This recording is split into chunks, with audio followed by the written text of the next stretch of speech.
Speaking of reliability, a podcast with good friends talking with you about reliability engineering topics.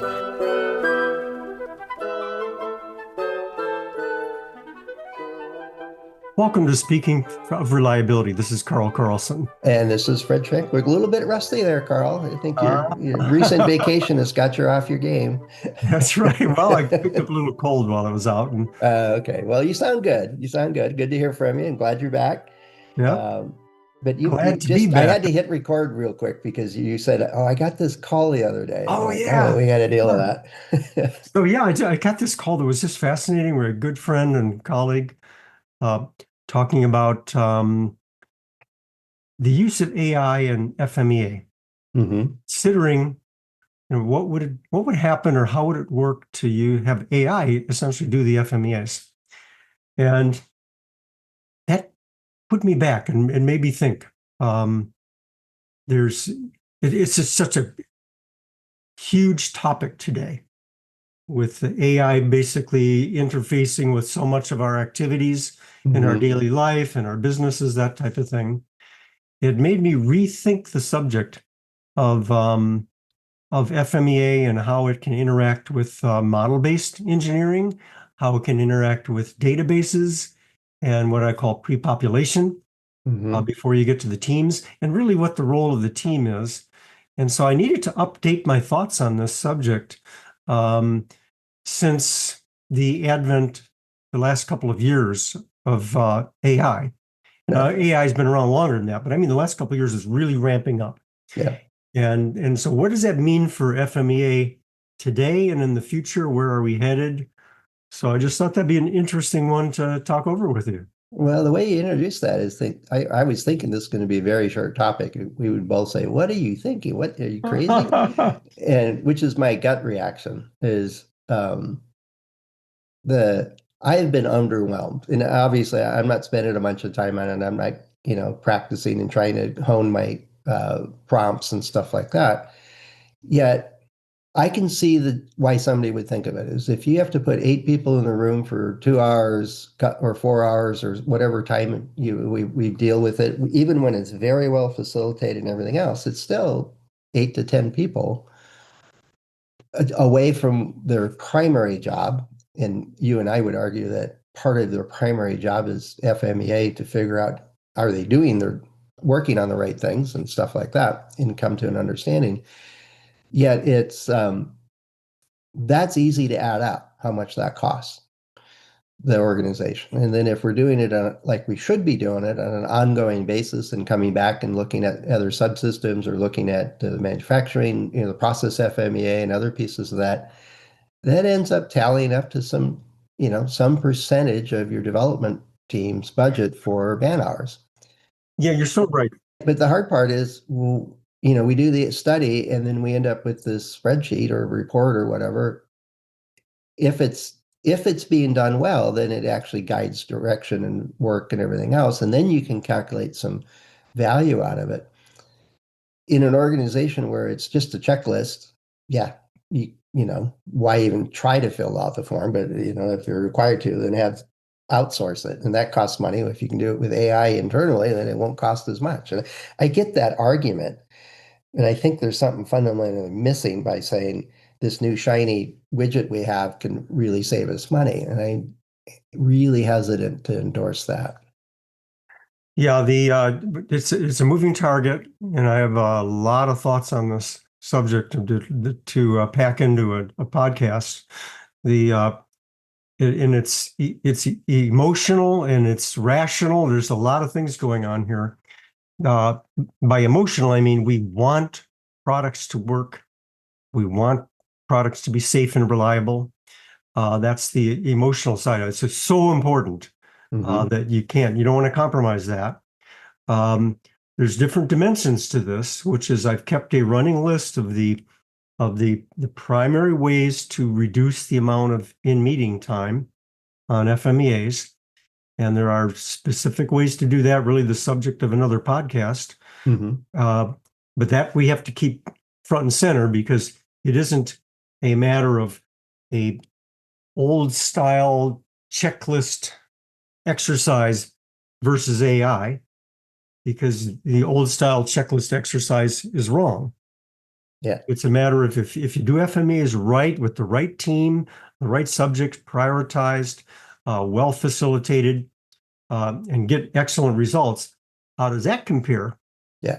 And that's where I'd rather focus on, because if you're already doing really poor FMEAs, my advice is just stop. Just don't Yeah, bother. If it AI is takes not going to help you. AA is not going to help you because nobody's going to read it. If it's, somebody has to fill it out for you, or if you outsource it, those are expenses too. Yet if it's not of any value, just don't do it. So let's So assume let's that it's a team that already has a decent program. They have good facilitators. They get good value out of their FMEAs. They come through with, focus for their teams, and they find things that they need to work on, and then have some discoveries. It guides their testing. It guides their design decisions, which is to me a better definition of a successful FMEA program. Let's assume that that's the group they're in. So that's if a any good starting listeners are point. not in that group, go stop doing the bad stuff, and AI won't help. Yeah. Seriously. Okay, so we'll start at that point, which is you have a good program, you've already done your work, you have people trained, you're getting good results. Mhm. How can AI help? It is not bimodal. It is not AI or not. Well, that's the impression I got with that phone call is we want to have AI do our FMEAs for me. And that smacks to me of it's a different way to outsource it to somebody else. And the answer is it's not going to work. If you Oh, just yeah. have, Now we're back to the short podcast. Yeah, I agree. yeah, It's just not going except, to but now here's where it does work. There is going to be incrementally more and more use of good artificial intelligence in support, augmenting FMEA. Well, I'm thinking of a great example is you got this failure mode. It won't power on. Let's say it's a computer, right? It won't Mm-hmm. power on.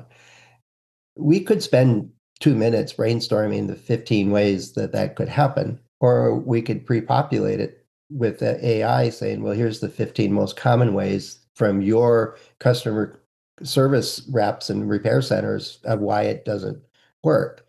And here's a couple others that, here's a couple others that fill in it. But Let's it's, build on that example. That's a good yeah. example, Fred. I would not have the AI populate that field and then that's the end of it. Oh, yeah. Yeah. I agree. So therefore AI becomes an input to your thought, basically your thought starters. Here's all the ways that have happened on the XYZ program, the ABC program, Yeah. that has failed. Here's the consequence of it and stuff like that. That's great input. Now, what the wrong way would be say, okay, good, that's the FMEA. Well, it's what I'm thinking of is that I think it's tricky as a facilitator, depending on the group or team you have. If you got a group there and they're looking at the clock, and they the people you want in the meeting are usually people that are already pretty busy and engaged with lots of things in that program. Mm-hmm. And we say, all right, let's just, there's a failure mode. What are and ask AI, what are the common failure mechanisms for this or causes for this? And it gives us a list. If the team understand that that's an input to the brainstorming part or their experience, and then it's the discussion, it sparks a discussion. It's missing this. This is important. This one's not important. This one happens a lot. This one doesn't happen a lot. That's great. What I'm afraid of is that if we do that in practice, that the team will go, okay, that looks good, and Exactly, then not Fred. do the discussion. I think that's the facilitator's role. To when Exactly. and where do you bring that in so it's useful? So the facilitator has to be good, has to know what they're doing, has to understand the principles, and has to move towards the right outcome and not accept the AI generated spreadsheet. So if you look at it as input, like here's 17 ways that this product could fail Hmm. and the various mechanisms, then it comes down to what do you enter on the database or the spreadsheet, and that should be areas of concern. And that's the kind of thing I want to bring up here is as a human, I'm looking for areas of concern. If I'm in an FMEA meeting, sure, I can brainstorm 1,000 ways something can not work. Yeah, that's why you're not invited to these meetings anymore. Yeah, yeah. And if no one's concerned about it, the asteroid hitting whatever, and Yeah, it's just not on the radar, well, then no reason to take it up. It's just wasting everybody's time. yeah. Where AI doesn't make that judgment. Although a good prompt might say, what are the dominant or most frequent ones, is add Yeah. this the scoring or leveling to it. But it's more one of the values of that team getting together and discussing it, I believe, can be streamlined if you have it pre-populated or if you have it.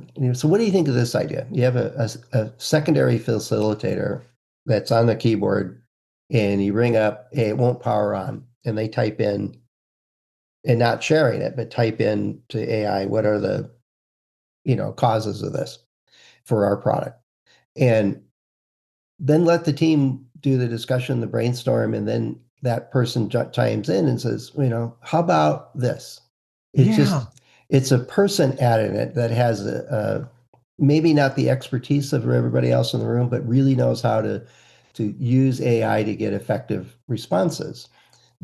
It's a different skill set than an electrical engineer, for example.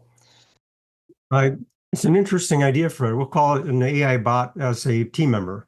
Right. And have a person, managing that, but then filtering it instead of displaying it and saying, oh, because you know what happens when you anchor a brainstorm. Then we kind of, if we get a bunch of responses and it gets on the board, then we kind of work around those only. Whereas the Exactly. team may come at it and go, oh, how about this? The effect on supply chain, and this one over here, that they bring different views and scopes, whereas AI has a different algorithm to their point of view, and it's so dependent on the prompts. But I think it would supplement not as the starting point, but as an augment to it, saying, "Oh, what up? I think we missed this one. How about this topic?"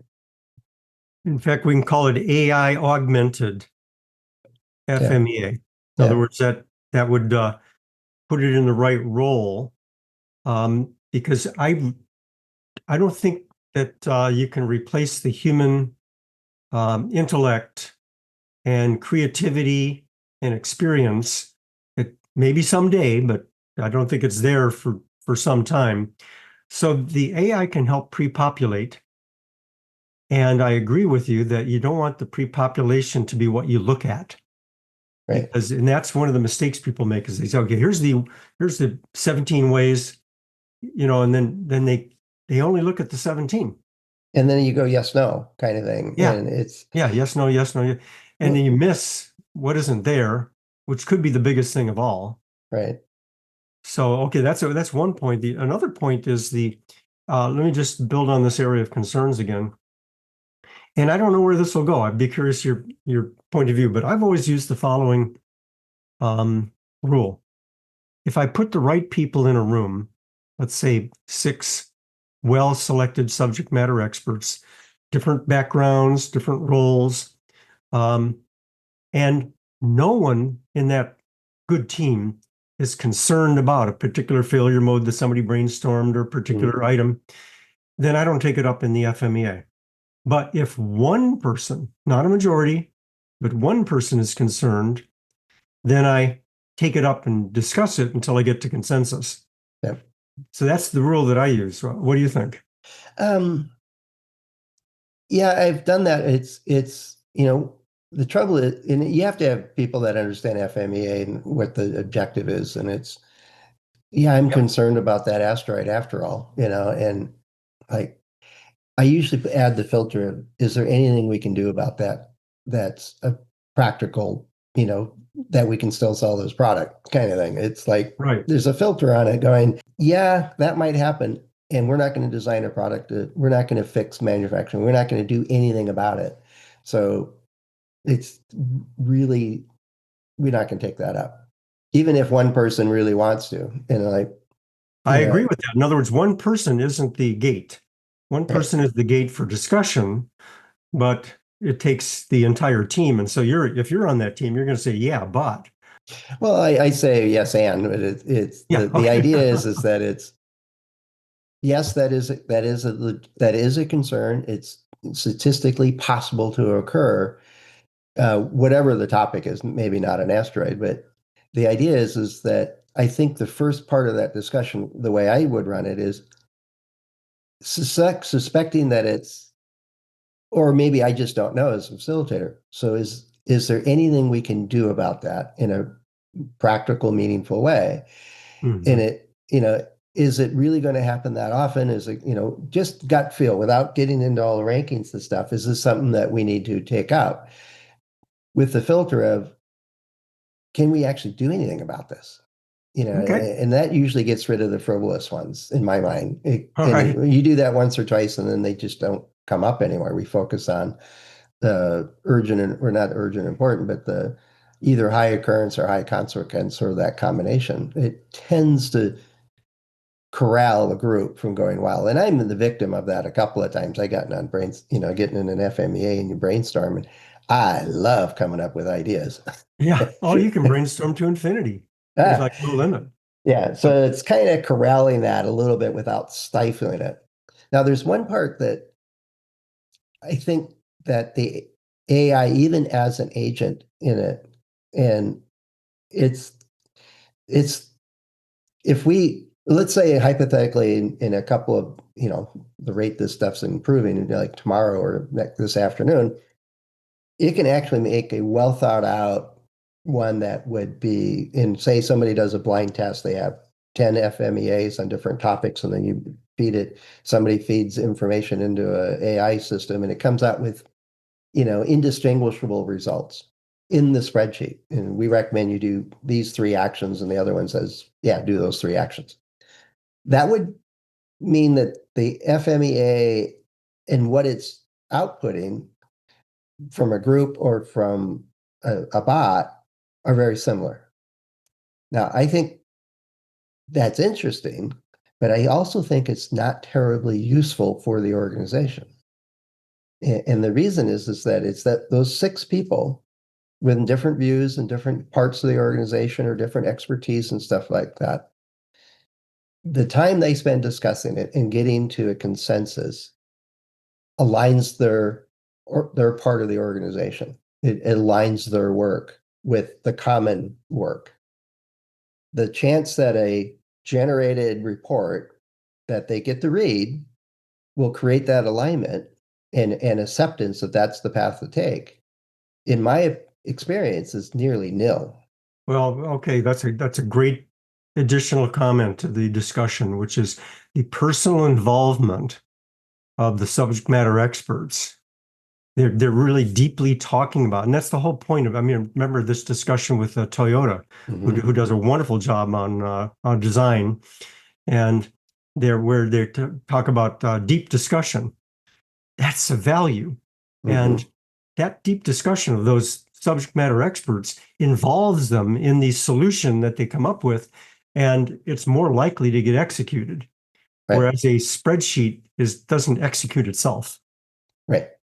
Yeah. That's a And very that's good what I point. think so many people miss out of what the value proposition of it is. And I know I've told the story before. I was walking into an FMEA, and the the software manager for this pretty complicated system was like, I know what the problem is. I need more engineers. I need this. I need that. I need all these resources and everything else. And I'm like, what?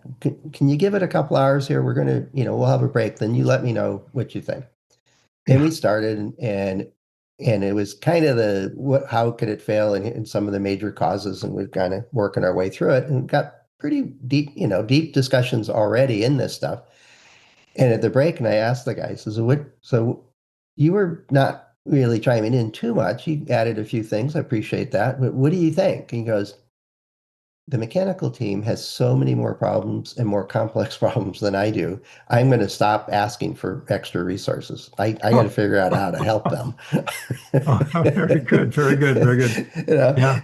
and the program director, kind of knew that this guy was just, it's all about my empire, it's all about my project and stuff like that, without a clean understanding of the other ones. And that's where he said, you know, yeah, bringing you in as a facilitator, I was kind of doubtful about it, but you just paid for it in the first hour with by getting the software team on in line with where the real problems are. Beautiful, beautiful. So we've come up with some areas where we have to be cautious about AI, but Mhm. there's also some areas where I think AI can be, and you pointed out right at the beginning, if you can ask the question, what are the ways that this thing has failed, et cetera. If it's been populated, if the AI has been trained with the right information, it can be a wonderful participator, like an AI bot Mhm. in the team, because they can provide that information instantly. Whereas sometimes you'd have to take a break and somebody'd have to go off and do the research. So there's points of interface where that instantaneous research keeps the team dynamic going. But what Mhm. it doesn't do is it doesn't solve the biggest problem I see in an FMEA is I'll call it blind spots. Mhm. And that's why you want the team.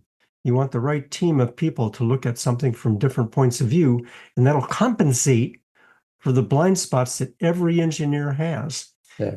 And what I see missing in the AI discussion, because whoever programs the AI or what the Or AI is how it's trained on trained. Yeah. can have blind spots. And that's Yeah. happened over and over in some of the initial trials. Yeah. And there's also, I mean, it reminds me of the software packages that say, well, capacitors fail open or closed, open or short or, degraded.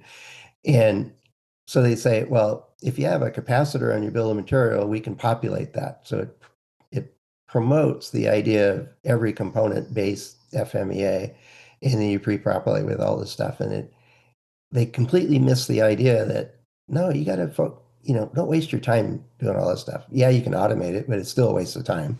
I got 28 pages now, Yeah, exactly. and it makes it so cluttered that the team it takes a miracle for the team to get on the deep discussions on what's important. That's where a good facilitator helps because it keeps the team focused on the priorities, Hmm. what the objectives are.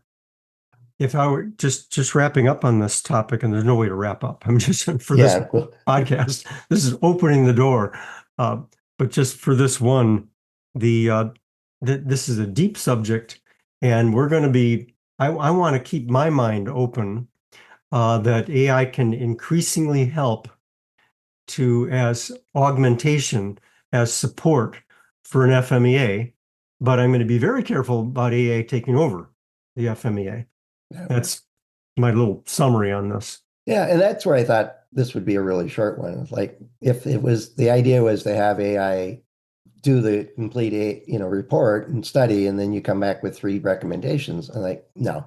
Nope, nope, we're not No, there. I don't know whether we'll ever be there. I don't want to say that, but we're certainly not there and not for some time. There's a no. human involvement that's essential. Yeah. Yeah, some programs talk about the human in the loop. It's an AI generated system that is actually making decisions, yet there's a human to oversee it.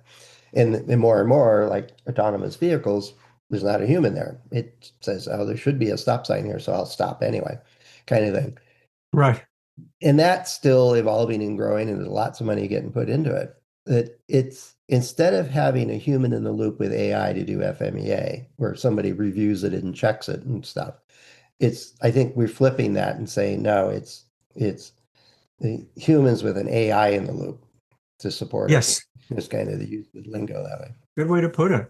Yeah. Uh, if you're listening to this, I'll guarantee you there's a lot of people out there that have thoughts, concerns, ideas on the subject of AI interface with FMEA. We would love to hear from you.